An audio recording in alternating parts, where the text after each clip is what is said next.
Olá, gente, eu sou Val Cabral e esse é o programa Olho no Olho, aqui pela TVI, TV Itabuna.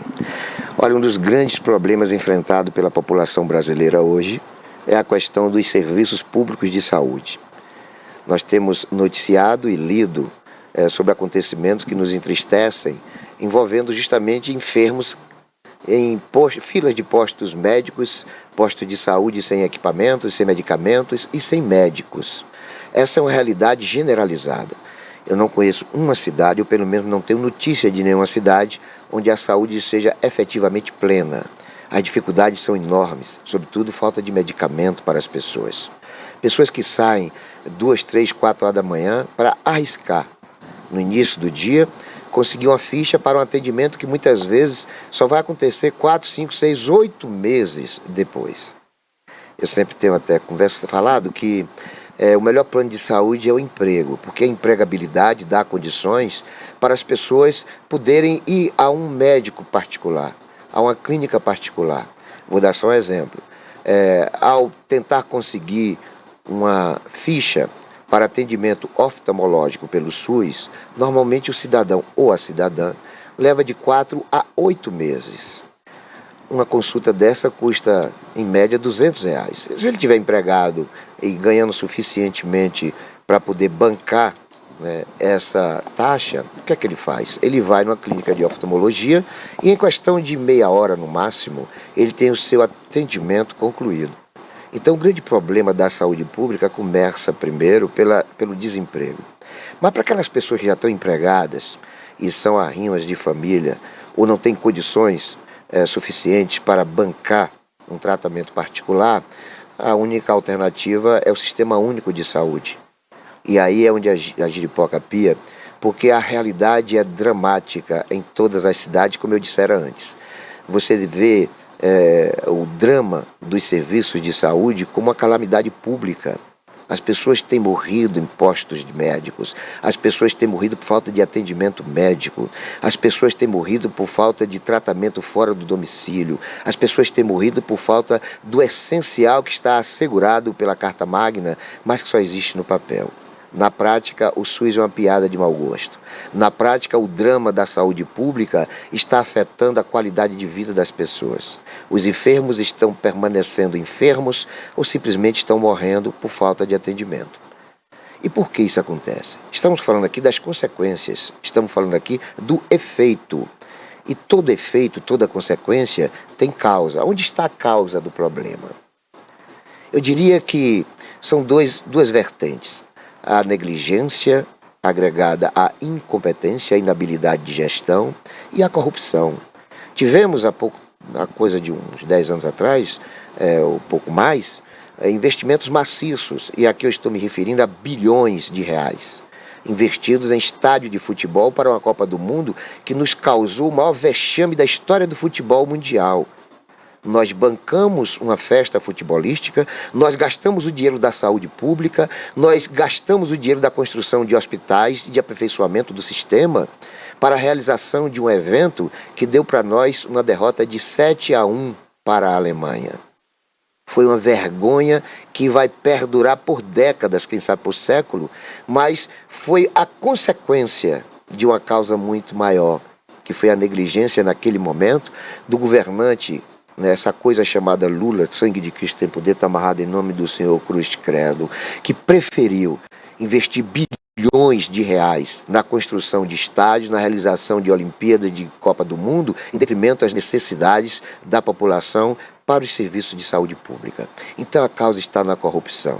A corrupção que teve no episódio da reconstrução da Arena Fonte Nova, somente numa suspeita, somente numa acusação, mais de 400 milhões de reais furtados pelo então governador Jacques Wagner, que é objeto de uma investigação que agora, sob controle da justiça, que é controlada pelo PT, que é controlado por Lula, a gente sabe que vai perdurar a impunidade, mas o fato é que está aí a causa de todas as problemáticas, de todas as dificuldades que perpassam pela necessidade das pessoas terem que contar com médico, que contar com equipamentos especiais, que contar com medicamento e não os encontrar nos postos de saúde e nos hospitais. Portanto, saúde pública é uma coisa que infelizmente não está na prioridade dos governantes. ou por conta de ser muito caro, ou por conta de que ela servir para enriquecer bandido do colarinho branco. Nós vamos a um breve intervalo, posteriormente nós vamos entrevistar uma das personalidades mais conhecidas dos desportos, da política, da sociedade, do ativismo social. Refiro-me ao vereador Ricardo Xavier, com quem nós vamos travar logo em seguida um bate-papo para saber como é que está Ricardo Xavier, quais as propostas, o que é que tem feito o Ricardo Xavier. É coisa muito rápida, é um pé lá e um pé cá.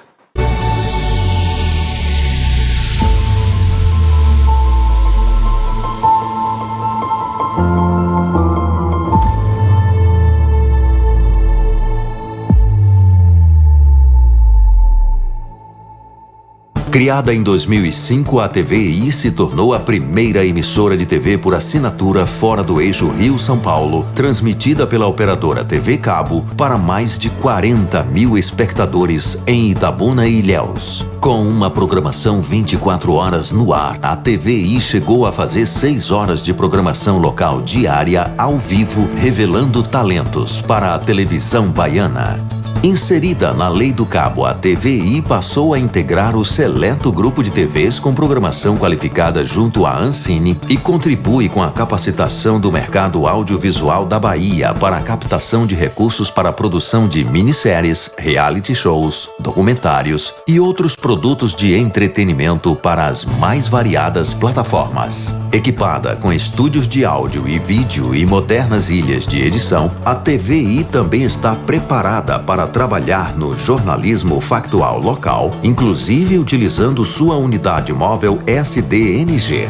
Passando agora por uma reestruturação, a ação programadora detentora do canal TVI se prepara para transformar o sul da Bahia em um polo de teledramaturgia, movimentando o mercado do audiovisual da Bahia.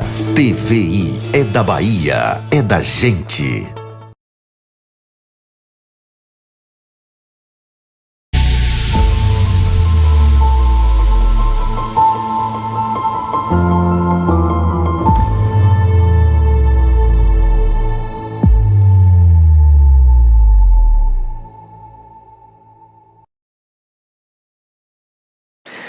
Olá, gente, eu sou Val Cabral e esse é o programa Olho no Olho, aqui pela TV Itabuna.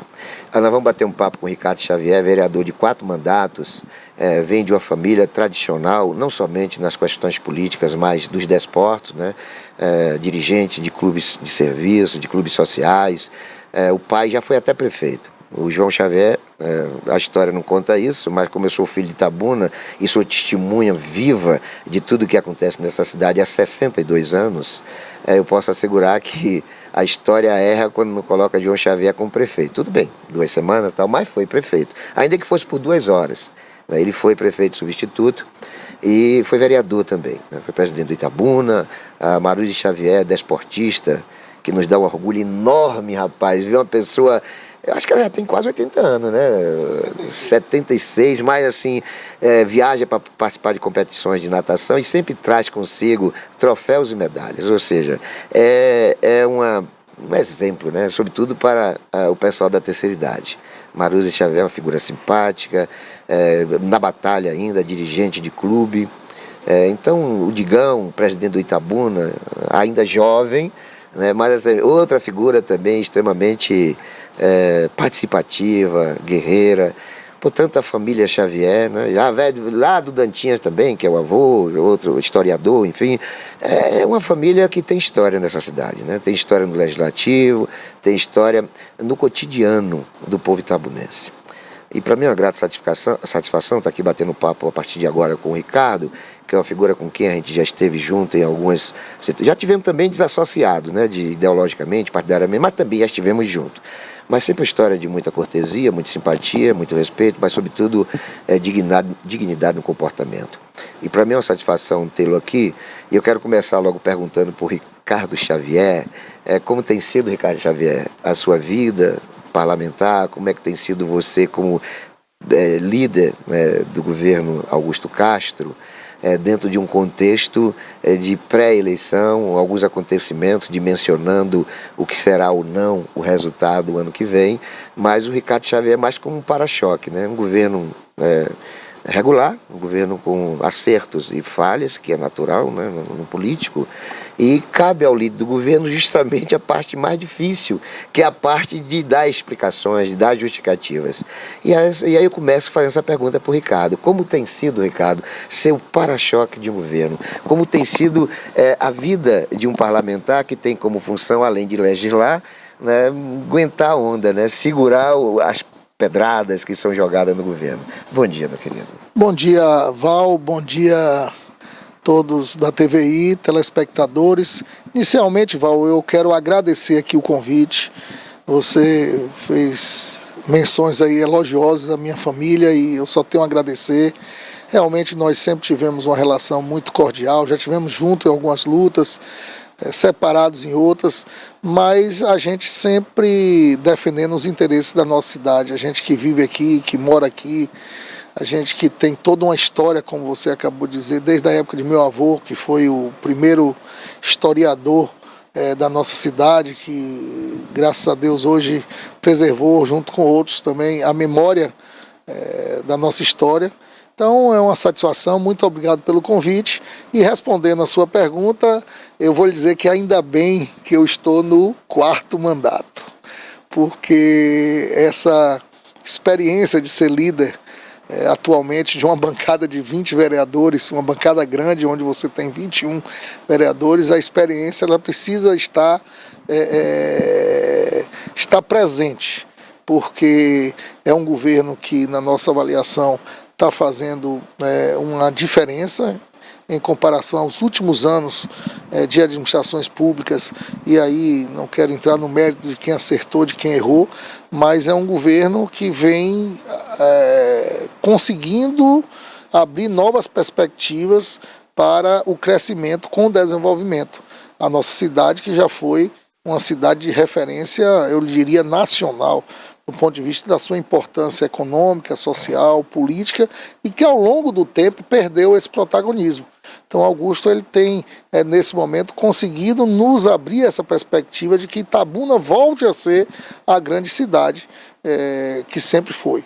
Então essa experiência é uma experiência que para mim está sendo satisfatória, no momento que eu posso implementar a minha paciência, a minha sabedoria, as minhas experiências, como você disse, às vezes tentar fazer aquele para-choque.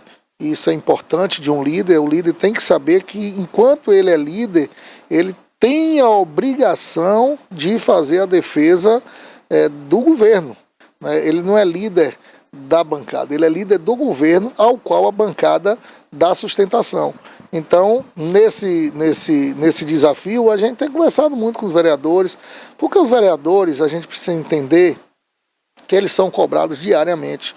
O político mais próximo do povo, da população, da nossa gente, é o vereador. Às vezes o deputado ele passa alguns tempos sem estar ali presente onde ele foi votado, no que pese pode estar lá buscando emendas, né, fazendo o papel dele. Mas a presença mesmo não é nem do prefeito, o prefeito também, mas é do vereador. O vereador que está nas ruas, que está nos bairros.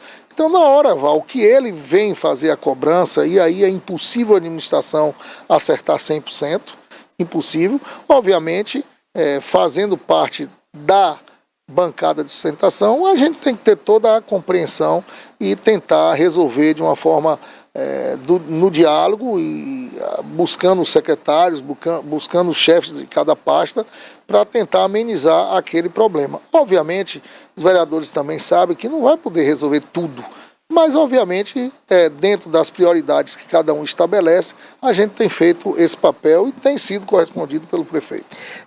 Ricardo, como tem sido o trabalho na Câmara como líder do governo? É mais fácil lidar com 19 vereadores que dão sustentação ao governo ou com um único vereador de oposição? Como é que tem sido essa relação sua com esses dois polos lá no Poder Legislativo?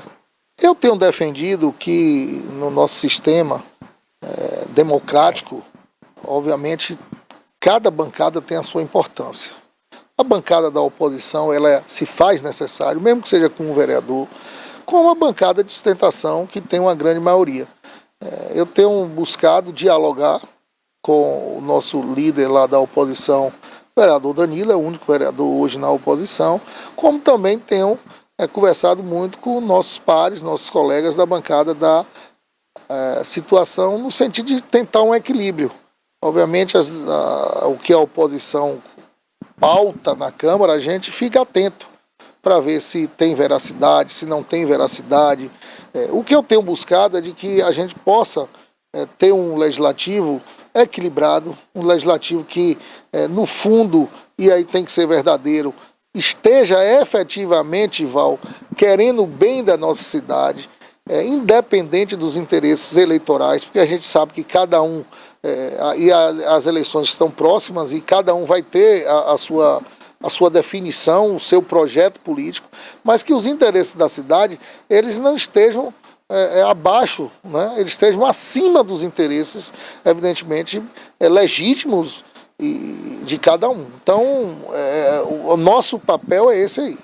Além do papel de ser interlocutor do governo junto ao Poder Legislativo, o líder do governo também tem que ter o cuidado com o comportamento dos pares, né? Que eu acho que é um dever de todos os vereadores, um cuidar do outro por conta de qualquer deslize, qualquer negligência, afetar a imagem de um todo.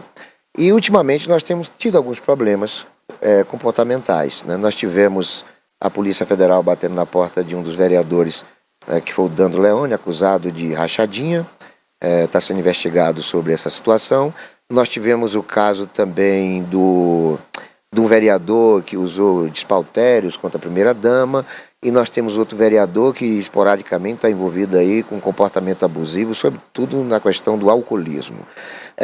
O líder do governo acaba sendo um paizão que tem que chamar essa turma, rapaz, olha, vamos cuidar do que a gente faz, do que a gente fala, porque qualquer erro de um afeta a todos. Você tem essa preocupação ou, no seu entendimento, a sua função de parlamentar é mais cuidar do seu mandato e da imagem do governo apenas? Na condição de líder, obviamente, a gente tem um objetivo principal, que é, obviamente, articular os interesses do Poder Executivo. Na hora que você aceita uma liderança, você sabe o seu papel e você não pode fugir dele, porque são os protocolos, né, do cargo. Eu entendo dessa forma.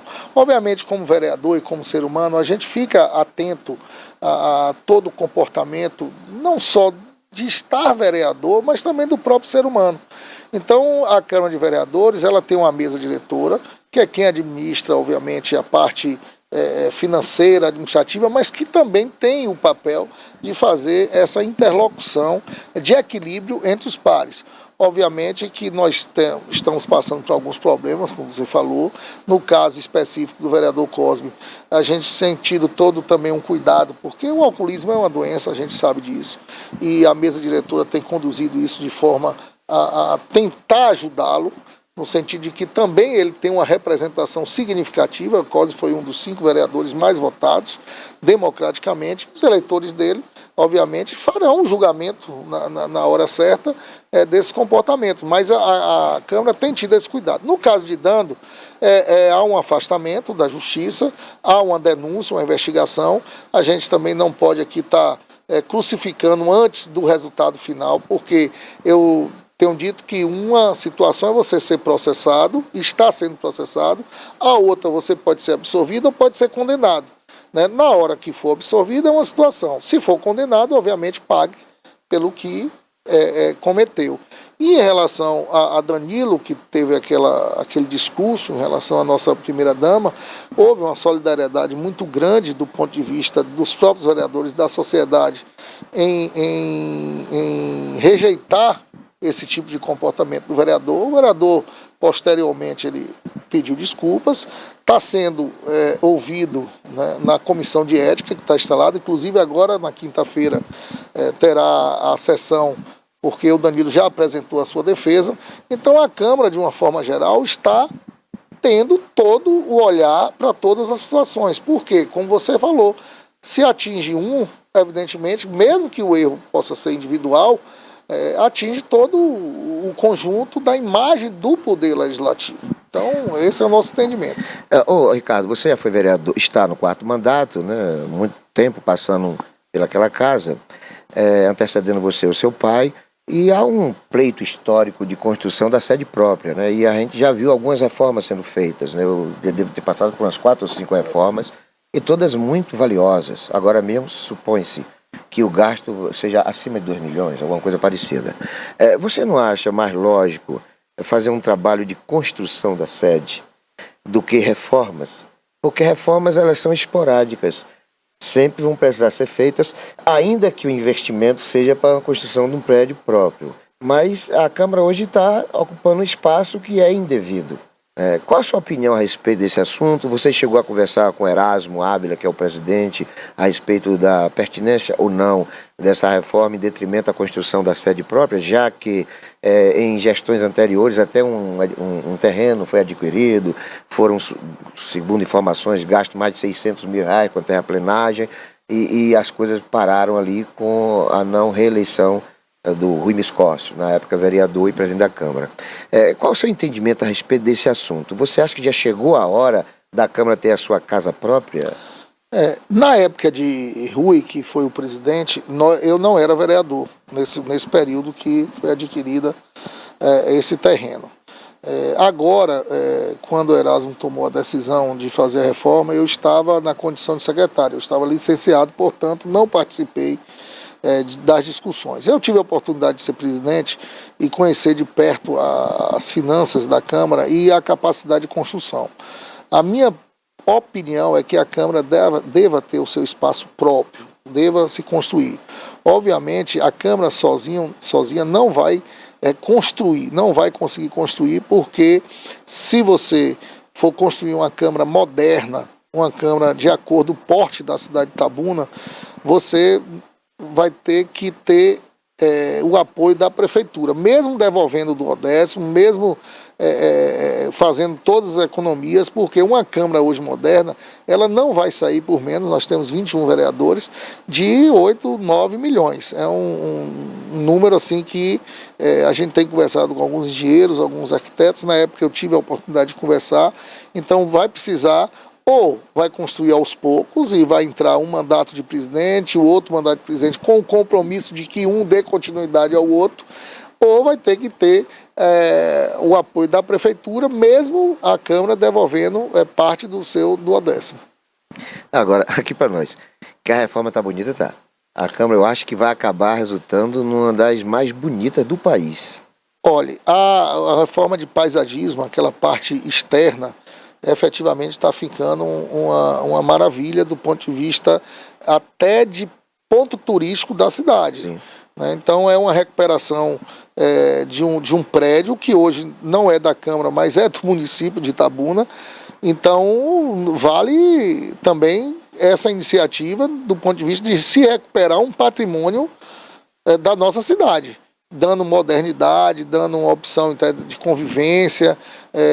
A iluminação deve ser uma iluminação ali, obviamente, muito significativa, porque vai refletir no rio, vai ficar bonito. Então, tem todos esses aspectos. Agora, independente da questão da reforma da parte externa, obviamente a Câmara precisa, sim, modernizar os seus gabinetes, modernizar a parte interna. Por isso que eu defendo, a médio e longo prazo, o prédio próprio da própria Câmara, ou que aquele prédio passe a ser definitivamente da Câmara e que num segundo momento, numa segunda etapa, faça as intervenções necessárias internamente. Você que participou de alguns modelos arquitetônicos do plenário, eu acho que essa reforma anterior, que foi interna do plenário, eu acho que foi uma das coisas mais importantes que ocorreu, porque há um sentimento de pertencimento do público que está mais próximo, está mais de frente do vereador, que por sua vez um está de frente do outro. Eu achei legal aquela coisa do painel eletrônico e tal, já tiveram alguns avanços, que eu creio com a conclusão dessa reforma atual, as condições, inclusive, de atuação do vereador, de receptividade do público, de frequência do público, eu acho que vai ter um aperfeiçoamento, um melhoramento vertiginoso. Você concorda comigo ou tem alguma crítica em relação a isso? Não, eu concordo, porque houveram avanços, né? Na nossa época, por exemplo, nós demos acessibilidade através de um elevador. Agora a rampa, ela se enquadra, a atual rampa, A atual, que eu digo, é que vai ser inaugurada, exatamente nos padrões para aquelas pessoas de necessidades especiais, principalmente os cadeirantes. O plenário, efetivamente, ficou bem melhor do que era antigamente. Então, houver avanço, sim. O que eu digo é que, um segundo momento, vai precisar decidir. Aquele prédio vai ficar para o Poder Legislativo da cidade de Itabuna ou vai ser devolvido para a FIC ou para o que o município entender. Eu quero até aproveitar aqui para lançar uma sugestão. Nós temos 21 vereadores, né?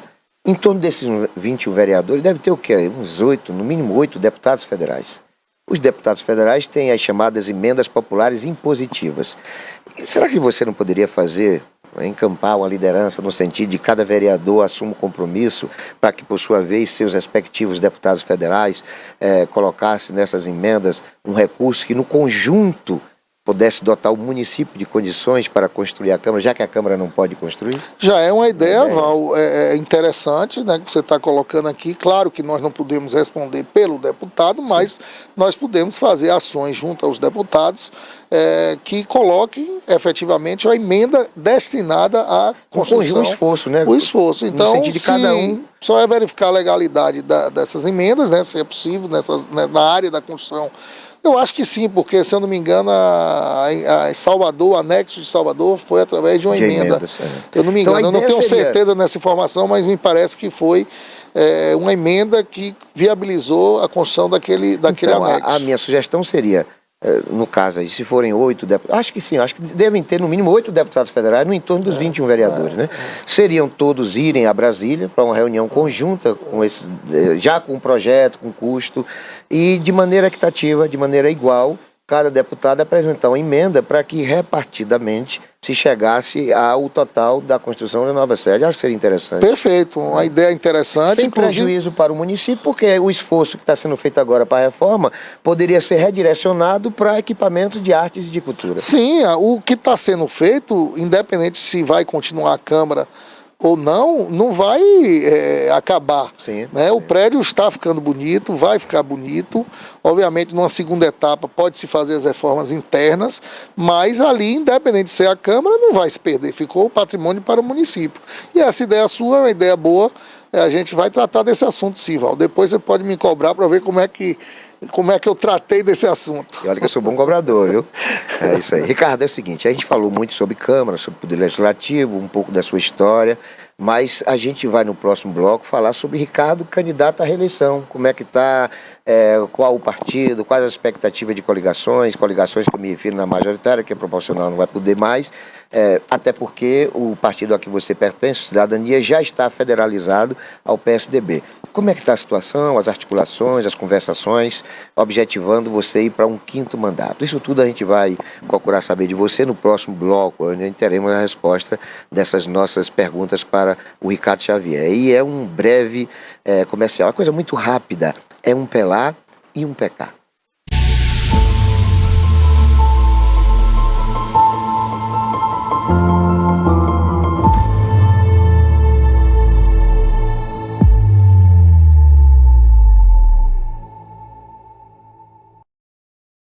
Criada em 2005, a TVI se tornou a primeira emissora de TV por assinatura fora do eixo Rio-São Paulo, transmitida pela operadora TV Cabo para mais de 40 mil espectadores em Itabuna e Ilhéus. Com uma programação 24 horas no ar, a TVI chegou a fazer 6 horas de programação local diária ao vivo, revelando talentos para a televisão baiana.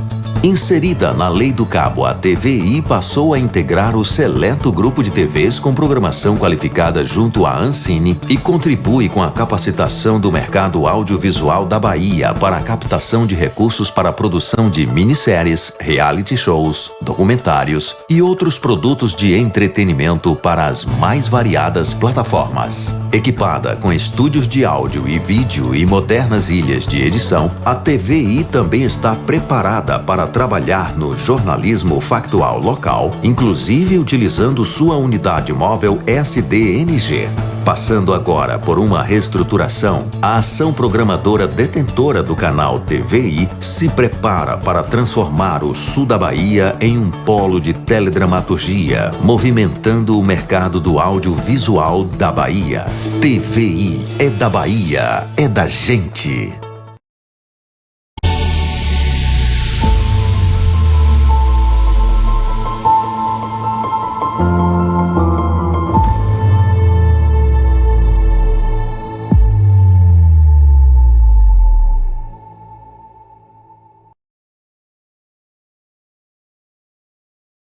É isso aí, gente. Eu sou Val Cabral e esse é o programa Olho no Olho, aqui pela TV Itabuna.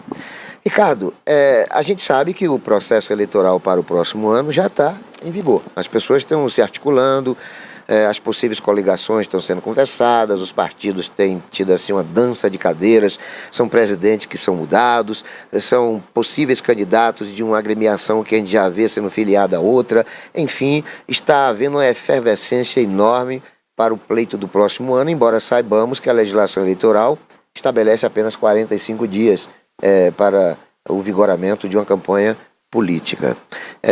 Você pertence ao Cidadania, foi eleito pelo Cidadania, que recentemente federalizou-se ao PSDB. Vocês tucanaram. E o tucano, ou seja, o PSDB, elegeu mais deputado do que o Cidadania, consequentemente, pelo menos supostamente, é o partido que vai vigorar no comando dessa federação, né? E o PSDB hoje tem Solon Pinheiro, o Cidadania tem você. A perspectiva para o próximo ano é de que essa federação, envolvendo Cidadania e PSDB, já entre no processo com 2 vereadores, perspectiva de eleger 3 vereadores.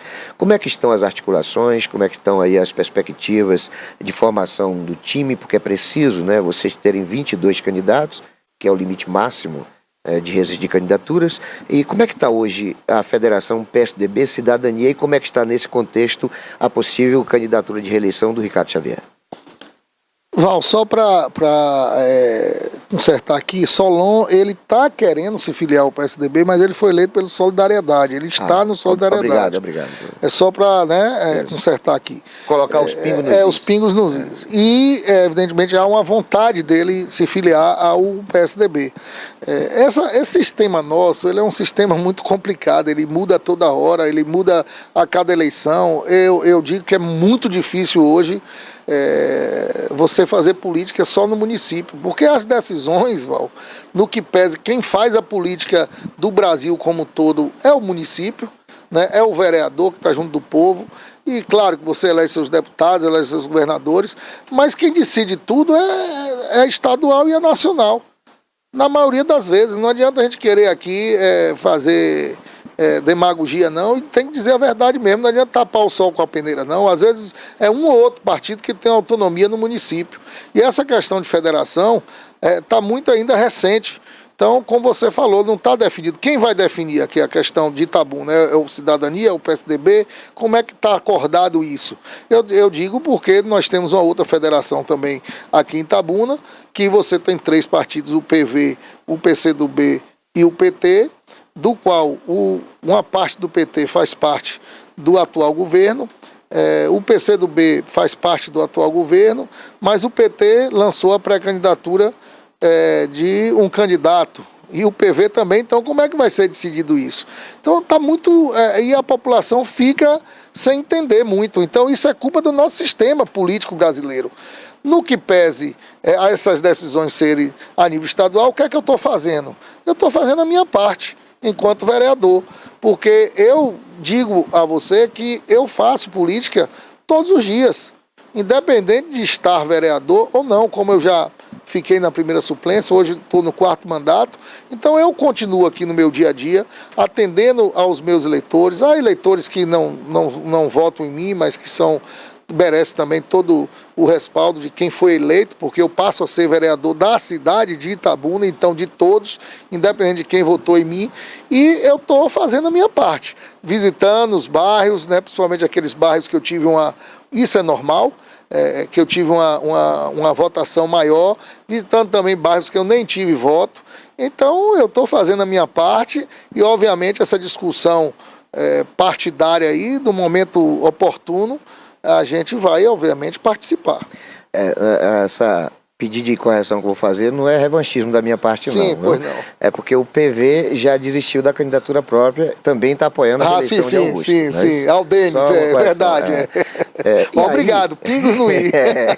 E aí, Ricardo, o bom do bate-papo é essa possibilidade de conserto no meio do caminho, não é isso? Ô, Ricardo, também tem a Federação Pessoal e Rede, que também é um imbróglio ali. Porque o PSOL é uma coxa de retalho lá. O PSOL, embora seja um partido pequeno, só para você ter ideia, eles tiveram a conferência agora recentemente e foram 8 chapas. É um partido que mal tem 8 pessoas e tiveram 8 chapas, pessoas que eu me vi lideranças. Já o Rei de Sustentabilidade, né, capitaneado pela delegada Elis Daly, enfim, esse partido eles têm um projeto, eu até estava conversando com as meninas, que o partido é feito todo de mulher. É 100% mulher, Rede de Sustentabilidade. E já o pessoal do professor Max, do Davidson, enfim, do Ciro Salles, do Zé Costa, eu converso com os dois grupos, né? E eu percebo que eles estão distorcendo os fatos, não estão dentro da realidade da legislação, porque o pessoal tem um projeto desassociado do Rede de Sustentabilidade, que por sua vez também está num caminho sem contar com o pessoal. E eu falei para ambos, rapaz, vocês não podem agir dessa forma, porque vocês hoje são um partido só, 2 em 1. Vocês não podem ter 2 projetos, vocês podem até ter posições distintas, mas o projeto de eleitoral tem que ser um só, porque vocês são coligados, a federação é uma coligação, vocês se tornaram um só, então não pode ter a Liz dele querendo ser candidata a prefeita pelo Rede de Sustentabilidade sem articular com o pessoal. E por sua vez o pessoal, que já tem um bocado de candidato, também não pode ter uma candidatura sem associar-se ao Rede de Sustentabilidade. No caso da federação envolvendo PT, PCdoB e PV, aí é bom que nós relembremos isso aí. Há um imbróglio também aí, por quê? Porque o PT não pode ter candidato próprio sem anuência do PCdoB e do PV. Por sua vez, o PCdoB e o PV, que já estão no processo de reeleição do atual prefeito Augusto Castro, não podem permanecer nessa trajetória sem a conexão do PT. Já, por sua vez, o PT está dividido, né? O PT, que já foi um partido de um dono só, hoje o PT tem hoje está partido. Acho que o partido tem 50% de oposição a uma candidatura própria e 50% favorável. Mas, assim, você tem uma situação complexa nessa federação, né? Como vai se desarticular essa situação, a gente não sabe. Mas o fato é que, do jeito que está hoje, corre-se o risco dos 3 estarem fora do processo. Porque, como eu dissera antes, não pode o PT ter uma candidatura sem PCdoB e PV. Não pode o PV e o PT, o PV e o PCdoB apoiar Augusto sem o PT. Como é que você acha que vai haver uma solução para esse problema, que é complexo demais? É o exercício do diálogo, não tem outro caminho. É dialogar, conversar e o exercício do convencimento, do ser convencido. A democracia é assim. Obviamente a gente sabe que não é tão simples, porém não há outro caminho, né? O outro caminho é uma decisão, como eu disse, estadual ou nacional, porque infelizmente a maioria dos partidos, e a gente tem que, como eu disse, afirmar isso para a população, muitas vezes o destino não é decidido no município, né? É decidido a nível estadual ou a nível de Brasília. Não tem outro caminho, Val. Obviamente que vai ter que se chegar a um denominador comum. Por quê? Porque vai inviabilizar a participação da federação com os 3 partidos ou outra federação da rede com o PSOL, né? Ou do próprio PSDB com Cidadania, vai se viabilizar e não vai se participar das eleições? Não. Eu acho que todos, no momento limite, vão encontrar uma solução para que possam oferecer os seus candidatos ou os apoios para que o eleitor possa fazer o julgamento e aí ter uma nova composição de 2024 em diante. No seu caso, o interesse pessoal eleitoral do Ricardo Xavier, você vê alguma dificuldade de uma composição harmoniosa no Cidadania e PSDB, ou você acha que do lado de lá existem alguns entraves que podem dificultar um desfecho que seja benéfico para os dois partidos e, sobretudo, para a sua reeleição? Eu acho que o PSDB e o Cidadania eles convivem muito bem e que nós não teremos problemas. Obviamente, cada município tem sua peculiaridade, mas eu creio que no caso específico do PSDB e do Cidadania, nós não teremos problemas, eu digo a nível de Estado. Eu acho que essa composição ela vai sair muito bem definida, até porque os dois partidos precisam estar unidos do ponto de vista de interesses eleitorais futuros, até de sobrevivência, cada um com suas peculiaridades, mas eu não vejo problema não. Eu acho que tudo vai caminhar bem e vai caminhar, na minha opinião, para o apoio de reeleição a Augusto Castro, ao nosso prefeito Augusto. Ô Ricardo, o IBGE apresentou alguns números que mostraram para a gente uma redução habitacional em Itabuna. Nós tivemos uma perda demográfica muito intensa. Segundo informações do IBGE, nos últimos 10 anos, sem contar esses dois últimos anos, ou seja, 12 anos, nós tivemos uma perda de no mínimo 18 mil habitantes. Isso afeta diretamente o eleitorado? Como é que você está analisando na questão do coeficiente eleitoral? Porque quando você perde habitante, você perde também eleitorado, né? E o coeficiente, você acha que vai ser mantido 5.200, 5.000? Ou você acha que em função dessa perda, em função também do descrédito da classe política, muita gente está optando em votar nulo, branco ou se abster, como é que você prevê que será, você que é um estudioso do assunto, como é que você prevê que será o limite máximo de coeficiente eleitoral para a eleição de um vereador no próximo ano, aqui em Itabuna? Olha, eu sempre acredito, a princípio, em todas as instituições brasileiras, sempre acreditei na minha adolescência, na minha vida. Obviamente, ultimamente eu tenho tido o direito de também questionar, né? Eu não quero botar em xeque aqui o IBGE, né? O trabalho que foi feito, mas se pudesse fazer uma revisão seria bom. Eu não acredito que Itabuna tenha perdido 18 mil habitantes. Em relação ao cartório eleitoral, nós vamos ter que também verificar esse número para saber se houve uma redução de eleitores inscritos ou se permaneceu os números antigos ou se aumentou esse número. Então, quando sair, eu tenho informação de que não houve redução no eleitorado.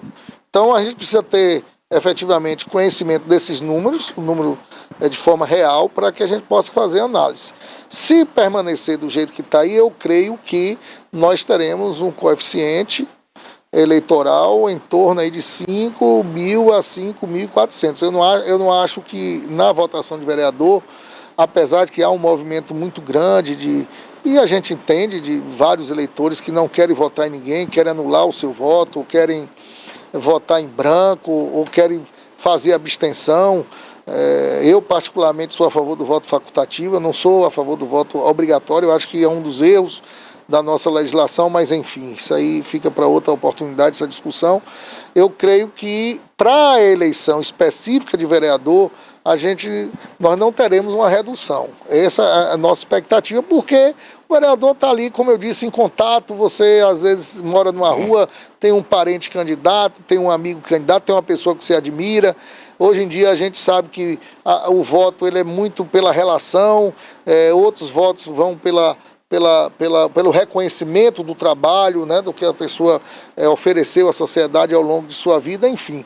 Para prefeito, vai depender, obviamente, dos candidatos. Eu acho que uma eleição de prefeito, ela é motivada ou desmotivada a depender do acirramento da disputa.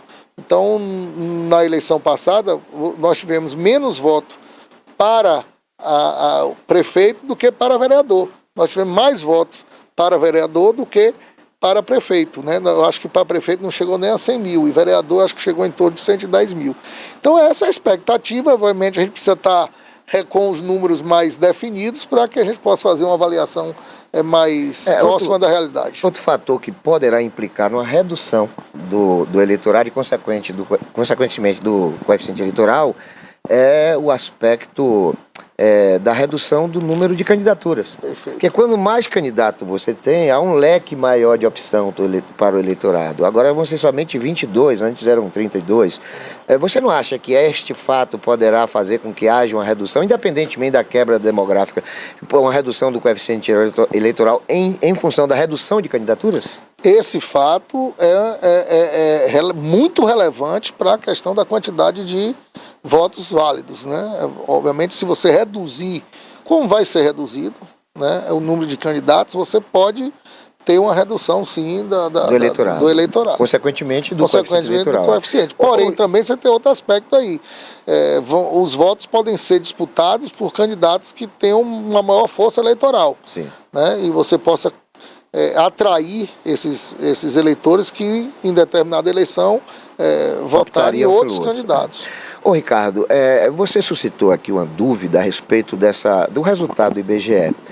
E tem algumas sinalizações que podem fortalecer, né, esse seu questionamento, né, essa sua dúvida. Por exemplo, você chega em Ilhéus, em alguns condomínio que eu me refiro com 3 mil habitantes, 5 mil habitantes, eu vou citar aqui Marisol, me ajude aí, você que também tem...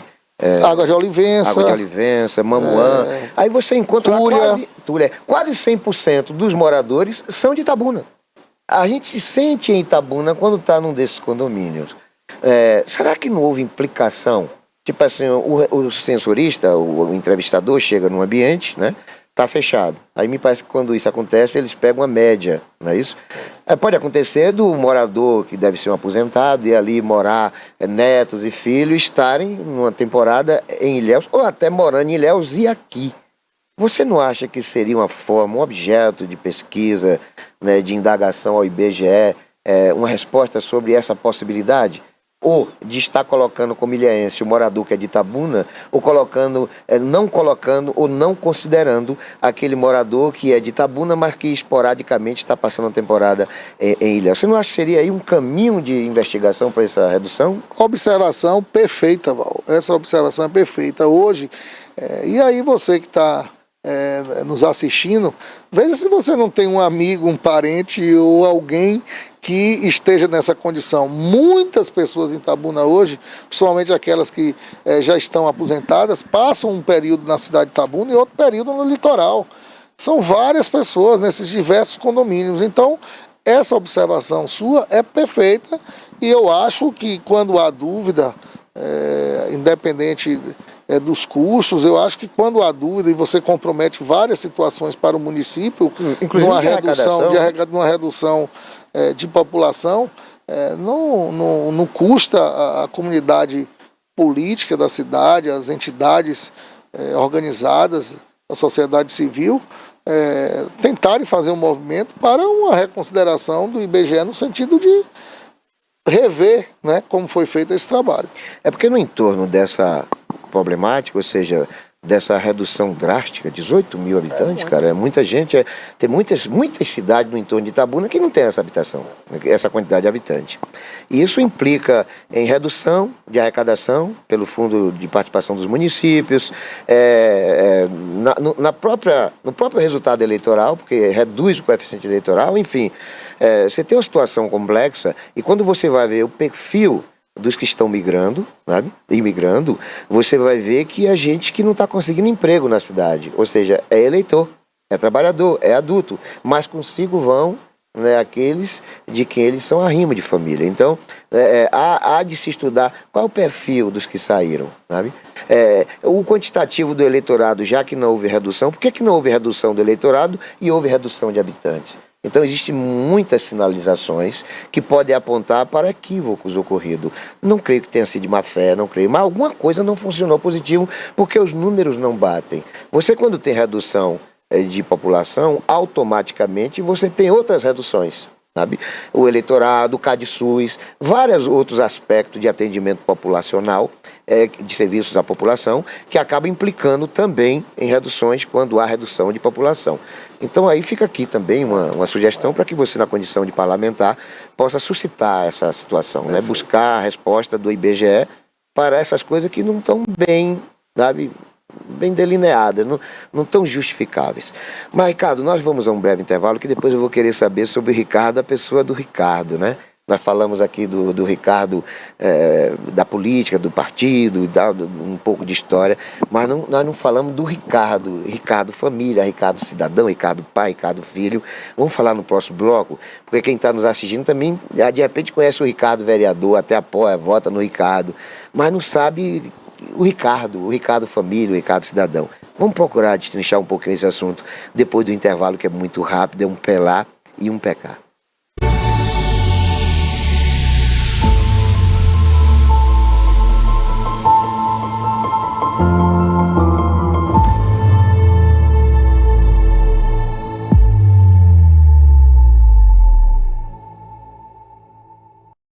Criada em 2005, a TVI se tornou a primeira emissora de TV por assinatura fora do eixo Rio-São Paulo, transmitida pela operadora TV Cabo para mais de 40 mil espectadores em Itabuna e Ilhéus. Com uma programação 24 horas no ar, a TVI chegou a fazer 6 horas de programação local diária ao vivo, revelando talentos para a televisão baiana. Inserida na Lei do Cabo, a TVI passou a integrar o seleto grupo de TVs com programação qualificada junto à Ancine e contribui com a capacitação do mercado audiovisual da Bahia para a captação de recursos para a produção de minisséries, reality shows, documentários e outros produtos de entretenimento para as mais variadas plataformas. Equipada com estúdios de áudio e vídeo e modernas ilhas de edição, a TVI também está preparada para trabalhar no jornalismo factual local, inclusive utilizando sua unidade móvel SDNG. Passando agora por uma reestruturação, a ação programadora detentora do canal TVI se prepara para transformar o sul da Bahia em um polo de teledramaturgia, movimentando o mercado do audiovisual da Bahia. TVI é da Bahia, é da gente.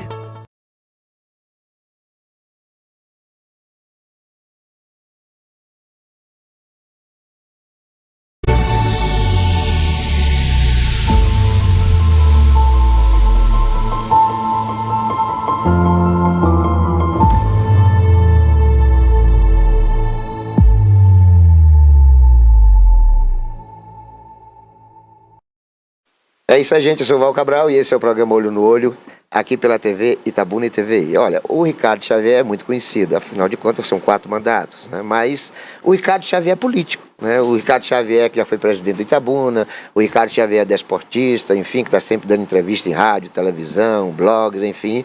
Portanto, acaba todo mundo conhecendo o Ricardo Xavier como o Ricardo Xavier da tribuna do Poder Legislativo, o Ricardo Xavier das entrevistas a respeito do Itabuna, mas o Ricardo Xavier família, o Ricardo Xavier pai, filho, enfim, esse Ricardo Xavier muitas vezes as pessoas não conhecem. E é preciso que nós conheçamos as pessoas, até para poder depois a gente argumentar melhor sobre a pessoa. Ricardo Xavier, diga para o nosso telespectador quem é Ricardo Xavier cidadão, família. Primeiro agradecer, viu, Val, essa oportunidade, eu achei muito legal. Hoje, inclusive, é aniversário de minha filha caçula, 16 de agosto, está fazendo 8 anos. Um beijão, Alice, que Deus continue te abençoando sempre. Eu nasci em Itabuna, né, filho de João Xavier e de Maruse, tenho 2 irmãos, Riane e Digão, como são conhecidos, professores da rede pública estadual e da rede pública municipal. Eu tenho 2 filhos do primeiro casamento, Laís, que hoje mora em Brasília, e Felipe, que mora aqui. E, como lhe falei, agora caçulinha com casamento, casado com, agora, atualmente com Samila, e tenho Alice, que está fazendo aniversário hoje. Eu tenho 2 netinhas, né, Isis e Maria Helena, e na minha vida, Val, eu sempre participei de todos os movimentos de rua, de colégio, de universidade, nas questões políticas, sociais, esportivas, de solidariedade, e tive assim, uma vida muito presente na minha cidade, com meus amigos. Eu sou uma pessoa que tenho fé em Deus, sou católico, respeito todas as religiões, sou uma pessoa aberta ao diálogo, né, ao entendimento, muito respeitoso em relação às opiniões contrárias, tenho assim procurado viver minha vida buscando o bem, fazendo o bem para as pessoas, claro, com minhas posições, com meus ideais. Ainda acredito, eu tenho ao longo da minha vida dito que você tem que manter aquela chama da esperança acesa. Quando eu faço minhas palestras, meus discursos, eu sempre digo que essa chama, ela tem que estar acesa. Às vezes, em determinados momentos, essa chama está um pouquinho mais alta, as percalços da vida, às vezes a chama está um pouquinho mais baixa, mas é a esperança que nos move, é o sonho. E é nessa rotina aí do dia a dia que a gente vai sobrevivendo a todos os desafios e procurando, obviamente, como eu disse, pregar o bem e a paz. Eu tenho uns exemplos maravilhosos, né, que é meus avós, vou lembrar aqui, Dantinhas, Lourinha, né, meus avós por parte de minha mãe, meus avós por parte de pai, eu só conheci minha avó, mas que é já falecida, e vovó Tereza, de forma que, se tiver mais alguma informação que você queira saber, você me pergunta que eu Não, me passou aqui. É somente parabenizar, porque a gente tem uma necessidade enorme de ver nas nossas autoridades bons exemplos para a juventude, né?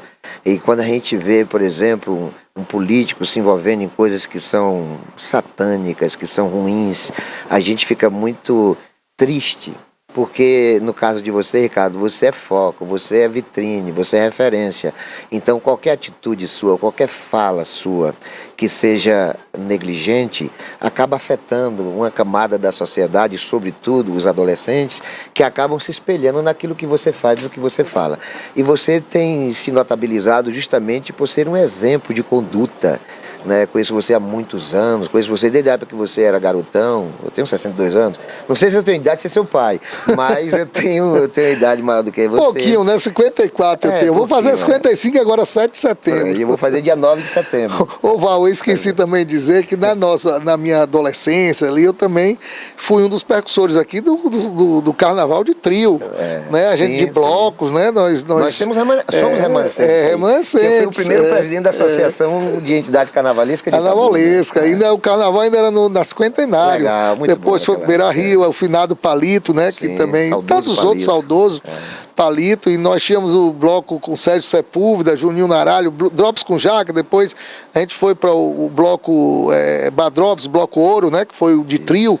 Enfim, que nós tivemos uma participação muito intensa. Já fui também ambulante nas festas, nas exposições, vendia cerveja. Eu sempre fui muito ativo, né, do ponto de vista coletivo. Então sempre isso ligado, né, às atividades. Joguei muita bola, né? O pessoal disse que eu era bom, né? Pois é isso aí, cara. Então eu quero lhe parabenizar por toda essa trajetória sua, toda a sua história, e que é exemplar. É uma coisa de uma conduta que tem que ser assimilada, porque a juventude hoje está precisando muito de bons exemplos, muito. E você é um desses. Portanto, querido, muito obrigado por tudo isso, obrigado por sua conduta, obrigado pelo seu jeito muito especial de ser cidadão, de ser amigo, de estar inserido na sociedade como motivo a ser seguido. Muito obrigado por tudo isso e obrigado, sobretudo, por estar aqui conosco, bater nesse papo. Eu que agradeço, Val, mais uma vez a oportunidade, estou à disposição, muito obrigado, um bate-papo assim de alto nível, que eu saio daqui muito satisfeito e que Deus continue te abençoando. Amém. Bom, obrigado a você também que tem sempre nos prestigiado com a audiência, fiquem todos com Deus. E não se esqueçam jamais de que Jesus é o caminho, a verdade e a vida.